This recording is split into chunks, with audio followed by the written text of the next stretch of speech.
Good afternoon, ladies and gentlemen, and welcome to our penultimate session of Festival of Media LATAM 2018. Can you believe it? 2 days is nearly up. Don't worry, you haven't missed anything yet. Come on in. There are a few seats left. So welcome back to the Content Zone. Thank you for those that stayed, and welcome to our new arrivals. I'm sure you won't be disappointed with the session we have next. Just now we talked, it was around Copa Airlines and what they did with the Panama national team and all about that relationship between agencies and clients. What we intend to do with this session, or rather what the esteemed panel intend to do with this session, is talk about how you continue those relationships but providing content in the right time at the right place. So to lead us through, as slightly different to the app, because I'm not sure that we had time to change it, we have a substitute who's coming, but he's a wonderful substitute and will lead this panel and moderate it exceptionally well, is Marco Boteros, the head of Twitter for Miami. Let's give him a round of applause. Yes. And next to Marco is Yamilet Benudez, who is the head of Media Operations Director at IPG Media Brands. Yes. And then finally, one of our seasoned speakers at Festival of Media LATAM is Alejandro Claiborne, who is CEO for PhD LATAM. Let's give him a round of applause. Thank you. Okay, I will leave it in your safe hands, Marco. Perfect. Thank you for the great turnout, everyone. Because this is Twitter, you'll see every speaker has their Twitter handle below them, so feel free to tweet at us, ask questions, and be part of that conversation, right? And there's also, I think FOMLA is using our hashtag, which is FOMLA18, so be part of that conversation. Guys, thank you for joining today. Thank you for having us. Absolutely. For those of you who stuck around, actually Marco Antonio from Copa had a really good session on, which I thought was really relevant for this panel, about human insights, right? And stop talking at people, but keep talking with people and start connecting with at the human insight level to make meaningful connections, right? In this panel, hopefully we'll have a good discussion around what that means today, right? How do you go beyond just the simple reach and cost evaluators or criteria to evaluate strategy, but not only do you consider those, but look beyond that, right? Look, what do you look at when you're evaluating, let's say, quality reach versus just quantity reach, right? And how are we evolving to evaluate the different metrics and those insights to bring us to that level, right? Because at Twitter, what we believe in is absolutely scale is important, being at the right place in the right moment and being relevant with our audience is important. But starting with the audience is what matters most, really understanding them behind just the traditional gender, age, demographic, socioeconomic level, but really what are they into? What are they passionate about? And those insights, we believe, is what really matter at Twitter, and ultimately matter to our agencies and our brand partners. So just kicking it off with Yami, we'd just love to get your perspective on, how are you and your team really evaluating that criteria to go beyond the simple cost reach exercise and really looking for those deeper insights that drive results? Well, first of all, I would say that we would never go away or move away from the fundamentals of marketing, which is reach and frequency. We need to be effective, and we need to captivate an important amount of people to be relevant with our message. However, what is changing today is the quality of the people we're reaching and who is our high-value audiences. So moving away from just reaching a mass amount of people, but getting to the people who we know will have a higher potential to convert. And convert to what? And this is very important. When working with our advertisers, it's key to determine what is the main objective that we need to accomplish with our campaigns. And after we are clear of what that is, then we need to determine who is that high-value audience that we need to go after. And also understanding the different mindsets of these high-value audiences, because I could be a high-value audience at one point for a specific product, but it also could be a high-value audience for another product, and within a difference of seconds or minutes, depending on the platform that we're using. So it's going beyond just understanding the fact that we need to be efficient with our media dollars, but how we're going to get to that specific set of people that are going to allow us to convert. And I guess we'll talk a little bit more about data later on and how we do that, but starting with the audience for sure. Yeah. On that point, I thought Yami brings up a really interesting point about the mindset that the users in the different platforms or mediums that they come across, right? So we can all agree that where we're watching TV, we're perhaps in a different types of mindset depending on the programming and the content, or when we're on different different platforms in digital, right? Either you're leaning back and you're more of a leisure state and you're just kind of escaping for a few minutes, which is perfectly fine and important. But there's other platforms that you lean in to connect to things that are relevant and matter to you. News, information, sports, politics, food, fashion. But you lean in, actively seeking the content to help shape your interests and your passions. Alejandro, can you talk about, again, a little bit on this point on starting to really understand, let's say, quality reach play and the different mindsets of consumers and how that's being approached by your brands and agency today? Well, I think understanding the mindset of a consumer has always been important. Yeah. Okay, we've always, that's always been important in terms of creative development, in terms of message development, and really in terms of media plan development. I think now, historically that had been done with focus groups, okay, or where you're kind of talking to a small group of people and hopefully garnering insights into their mindset and then trying to extrapolate that. But I think now with specifically data and technology, we can begin to have that at mass. Okay, so this notion of a focus group, but a massive focus group where not only are we getting insights into their mindset, but we're doing it at mass as opposed to just saying, okay, well, we talked to 12 people, and now let's hope this 12 people can represent the millions of people that we might be trying to reach. And I think data technology has allowed us to do that. The question there is, okay, well, we're understanding, data is allowing us to understand better our consumer. You brought up the point in terms of, what's the objective in terms of our client? What are they trying? And it might not necessarily just be we're trying to sell more things or trying to get them to buy more things, because understanding your consumer can be very different in terms of the way that they engage with your brand, depending on where they are in the purchase funnel. Okay, let's say an auto brand. Okay, someone who is at the end of their lease, okay, and ready to renew their lease or buy another car is in a different mindset. Might be the same demographic, might be the same person, but they're in a different mindset versus someone who just had a baby or just got married and needs a different car.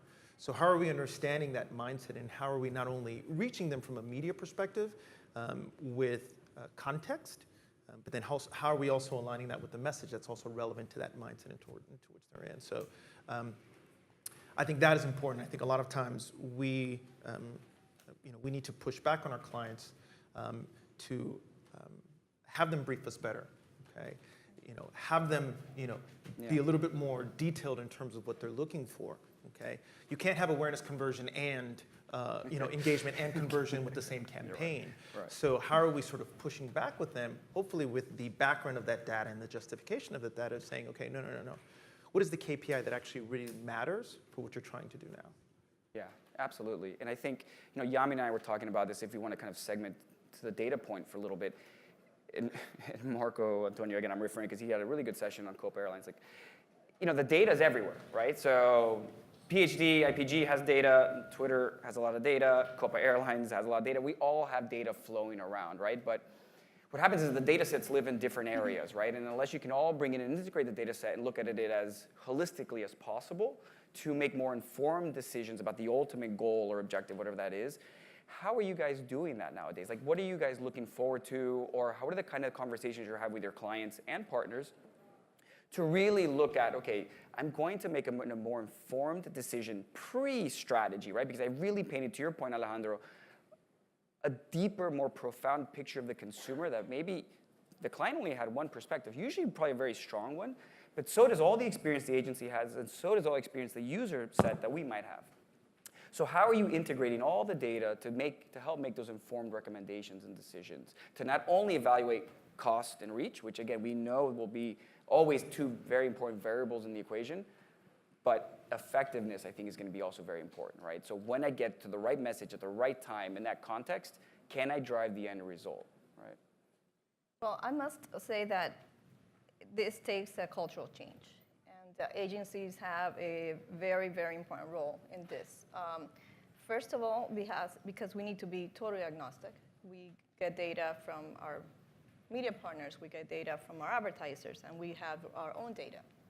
So how do we interpret this data in a way that we are objective in terms of how we use it and how we understand it in order to be effective with our communication? And as you mentioned as well, I think one of the main challenges with data today is it's in silos. And more than that, in our own agencies and our own worlds, in terms of the advertiser, the agencies, or even the media partners, the data is not all in one place. And so when I mention about cultural change, it means, in our agency, it means changing the mindset of our teams in order to start thinking more results-driven, more audience-centric, more consumer-centric, and being able to read between the lines with the data that we have at our hands. And this doesn't go only for the analytics team. This goes for the person who traffics, to the person who is in the reporting and analytics team, to the person who plans the strategy. So how do we embed this culture within our talent, within our teams, and how do we train them throughout the process to be part of this culture? It's not anymore receiving a report and acting upon that report. It's essentially being proactive and being dynamic in everything we do, and being able to switch our strategy from one minute to the other. And to be honest, at one point you might be in our media plan, but maybe the next hour you're not, if you're not performing to achieve our objectives or our clients' objectives. Which is fair, right? And that's the way it should be. And I think, just to give an example, we work very closely with many of the IPG brands, and you guys, one of the silos that sometimes gets cut off as well is creative, right? So if we can get the audience in the right context and the right mindset, but the messaging is off, then you lose that last inch or that last yard, right? So we do a lot with IPG on a lot of A/B testing, right? So we constantly work on making sure, okay, well, which creative is working at that moment with that audience? And based on which creative is working in real time, we're literally pull one down and then optimize versus the other, right? But it's also not only just the analytics team that you mentioned, all the way to planning, strategy, and ideally, creative, right? Mm-hmm. Creative, at the end of the day, that message, that story, that is what really just changes, marketing to advertising. That story that really hooks that audience needs to be dynamic as well. It needs to lean on the data to inform that message, right? Well, that makes it objective. Right. Mm-hmm. Because if not, it's it's subjective. It's Correct. it's I like this ad better because I don't know, it's nicer. Because I like it better. It speaks to me more as the brand manager. I think I think data not only has helped us from a media perspective connect with the client more, connect with the consumer more, but I think it's also helped really understand what's resonating from a message perspective. Yesterday, Fox had a phenomenal panel about how they're measuring engagement with TV ads, within their shows. That can be used to test messaging, okay? And that's data that's specific to heartbeats. That's not conjecture. That's not opinion. That is data that's saying this person's heartbeat is racing, so therefore that's a higher indication of engagement with this specific ad. So imagine as they begin to sort of collect more and more and more and more data, they could be able to get a point of saying, okay, well, within these types of shows, these types of ads, work better. Now, it's not that they're going to sort of automatically create creative, but imagine someone who's on the creative side having that much more data to inform what it is that they're going to do. It just becomes they become more precise, they become more specific, because that data will actually inform them better so that they can actually make creative that is actually even more impactful than what they hope that the creative is now. On that point, on impact, because I think a lot of people in their minds say, okay, well, I get the data point, it's clear, and I think we can all agree that if we start with us, the consumers, and our mindset and what we care about first, the brand should succeed, right? If the brand is relevant to me. Don't speak at me, but speak with me, right? I think that's really important. So if we can agree with that, how do you guys start to really quantify or validate that relevance, and context planning is also driving results, right? Like how do you, beyond, again, I've got my CPM as low as I can get it, I've got 95% reach in this country for this brand. When you've got that, and you need to now layer on a really good strategy of context and resonance, and how do you start to quantify that value in either brand equity building, upper funnel metrics? Like, how do you start to really? Well, I quantify mean, I think you're saying it there. I think it's Yeah. defining what is the KPI that Yeah. matters. Right. Okay, and it's not every KPI. Sure. Okay, Yeah. it is what is the KPI that is actually going to matter, and then how are we going to measure that KPI, and what does success mean? Yeah. That is defined not after. That should be defined before. And that should inform the briefing process, that should inform the strategy process, that should inform the creative process. Okay? That KPI, what are we really trying to do? You go back to the objective. Okay? And the objective isn't build awareness. Yeah. That's not an objective anymore, or grow sales. Okay? Right. We need to be more specific. And sort of once we have that, we can be much more precise across the strategy or the planning process through to creative development and then sort of execution. And then making sure you have some sort of learning mechanism that's allowing you to not only measure that KPI, but then optimize quickly against that KPI. And I think you touched a very important point is the fact that this doesn't happen. It's not magic. We really need to put a lot of effort and resources as well on the agency side. And I think that's one of the things that most of the things that we're talking about now might be common sense to all of us. And we might think that, well, what they're saying, yeah, I mean, it's logical. But at the end of the day is what it takes to be able to interpret the data, to be able to have that power within our agencies, within our companies that support this new mentality, this new culture in terms of having the tools at hand to be able to process all this data and make sense of this data. In our case, for instance, one of the things that we look at is how with actual data and with an interaction with the different platforms, the consumers could potentially convert at a higher rate, understanding their consumer journey and their path and how they jump from one platform to the other. And not only being online, it's also offline as well. So having this, how do we quantify it? Well, the data should be there. Of course, the advertisers hopefully understand the value of it and they share the numbers or their results with us. But at the end of the day, it's having that machine behind the scenes that is able to process all of this. On that point, and I know this is an issue if you work in the Miami market, we always talk about talent, right? And talent is a hot topic always in Miami, and I think we're talking about a certain set of talent that can interpret the data, can learn to really listen to the insights, learn to be more empathetic to our clients' needs, to their consumer needs. And be able to take a step back and look at, okay, well, really, what do we want as a long-term benefit to our partner here? How do you guys now approach kind of when you're looking for talent? What are some of the key attributes that you're looking for? People that can, again, interpret, be more empathetic to brands at the agency level, and then really work across those silos to be more collaborative to really say, okay, well, listen, creative team, come here. I'm going to, because I'm managing the campaign, I'm going to help you understand which creative is actually working. And I'll help to inform you so we can optimize and build better of that version versus this version. Or analytics team, I need some more of this so I can build a better strategy recommendation. So you can talk a little bit about talent and how you guys are equipping your teams to really be advising your clients on a more relevant. I mean, it's difficult. I mean, there's not, marketing science, data analytics people just hanging from trees. Yeah, that's true. America. I mean, they don't exist that often. It's difficult, and it has been difficult. We have, I think, you understand that, that you need a different skill set. Okay, so part of it is, going and finding people that might have that skill set, maybe not necessarily in our industry. Okay.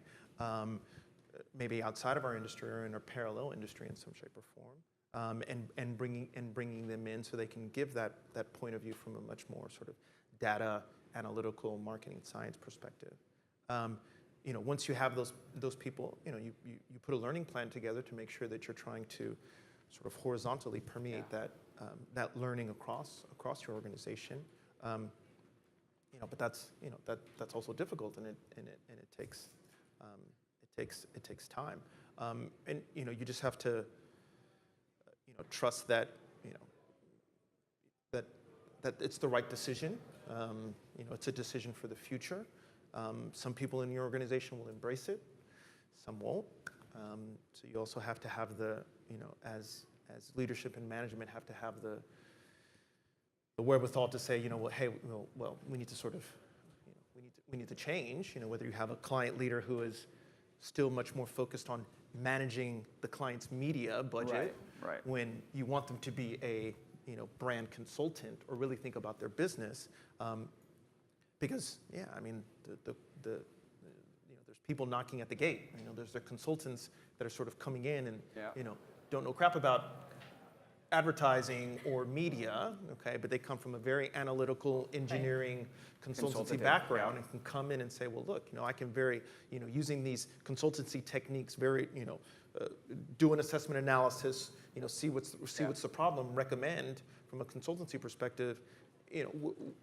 We need to start really thinking about bringing some of those people in-house, and you just have to find them wherever you can find them. If it's and you have to, and I think also you have to be willing to pay for it as well, okay? Because those people don't come cheap. No. And I think we need to also kind of jump into a redefined HR process as well. Yeah. From our perspective in the agency, first of all, is being a true regional network where we do not predetermine where the resources have to sit. We actually go ahead and determine what type of resources we need and go find them. And could be sitting in Colombia, it could be sitting in Miami, or it could be sitting in Chile or in Argentina. It doesn't really matter. At the end of the day, though, of course, they have to have industry knowledge. They have to have an understanding of media. But most important is, and what I was referring to in terms of changing the perspective of HR is, we need to really understand what is the potential of these individuals to learn new things. Being more dynamic, being willing, to your point, to stick to through this journey and to be able to change as we change and not be kind of reactive in terms of, okay, this is the way we should go. No, this is how, bring new things to the table. So how do we identify those qualities into these individuals that we are thinking of bringing into our culture and being a good fit for our culture? In terms of innovation, instead, in terms of changing, and in terms of not only working in silos and going back to data and the fact that data is in silos today. So how is the person in analytics talking to the person who is executing a campaign, or to the strategic person, or vice versa? This kind of network environment is part of what we value when we and what we assess when trying to hire new talent. What would you say if you had to do 2 qualities each of like the attributes you look for now for people that can really apply what we're discussing here and what we're talking about? 2 attributes each. Just curious. In my case, it would have to be being open to change, definitely, and progressive. They have to be ahead of the game. Oof. 2. If I had to only pick 2, I would say. Try to put you on the spot there. Well, I'm going to go the easy route. I would say be a consumer advocate, and I know that sounds kind of cheesy, but the notion sort of what a consumer advocate is, and be passionate about a client's business, or the ability to be passionate about a client's business, because then you can have, if you have those 2 things, you can have a much more holistic conversation with the client versus just managing their media. I believe that the understanding of media, I can get that from your resume. I can get that from where you've been. You know what I mean? That's table stakes. Right. I think those 2 qualities sort of, are you truly a consumer advocate? And are you truly passionate about your client's business or just business in general? For me, I would probably say the 2. Yeah, and I think on that point, and I think it's someone who's passionate around, and I think if we all look at maybe how many of us maybe started in this career, you start because you're passionate about brands, right? You're passionate about what they mean to people, mean to all of us every single day. There was maybe that moment you had that relationship when you had your first McDonald's. I had my birthday parties there when I was 6, 7 years old, right? You had that relationship connection to a brand, or playing soccer, Adidas shoes. Like, you had like these connections, and you get in because you developed this love for the brand. And at some moment, you kind of get into the machine, and it just becomes about reach curve, which is, again, is super important, guys. I'm not saying that we don't need those basic attributes. But beyond that, how do you evolve the qualifiers for media? Like, how do you evolve that? We're always going to need cost. But you would be and reach. surprised at the number of people that get into this who didn't have the initial passion in terms of just brands. Well, I don't know. I want to give the benefit of the doubt. No, but I'm talking most about, people, I'm one, okay? I was like, you know, tried to do engineering Yeah, in college, but it sucked. But you're I was like, well, let me do, I was like, wait, this advertising thing, oh, media, it's numbers. I could do numbers. It wasn't, you know what I mean? So I think. And then you go to LVMH and lead brand. Well, whatever. But what I'm saying is I think what you're saying is correct. I think we need to go back to that. We need to go back to is sort of, instead of talking to people and saying, okay, can they do reach and frequency, or do they understand that? Like, really asking is, are you actually passionate about this? Are you passionate about brands? Are you passionate about business, about consumers? That's very easy to figure. That's, you know what I mean? That's not like a hard test, and it's very hard for people to fool you. Okay, I think we focus, and again, this is present company included, focus on sort of what does the resume say? Okay, are they checking the boxes and not saying, going back to kind of the basics and saying, shit, are you passionate about brands? You think out of the box. Right. I mean, that's very, very simple things which we take for granted. I mean, you very easily say it because you think, well, that's just table stakes. Everybody in this isn't passionate about brands. Not really. And I think that's maybe part of the problem. Yeah. And I think, and again, if in kind of wrapping it up, you're going to leave for a question or two, it's passionate about the brands, and then, again, looking at us, the consumers behind those brands. Like, again, what was that moment that you fell in love with that brand? Like, today I was having a table conversation. There's a brand that I'm very passionate about. And then why am I passionate, right? When we start to really dive deep into why I'm passionate about that, it will make agencies and brands much more relevant, and partners like us, Twitter, helping to make that connection.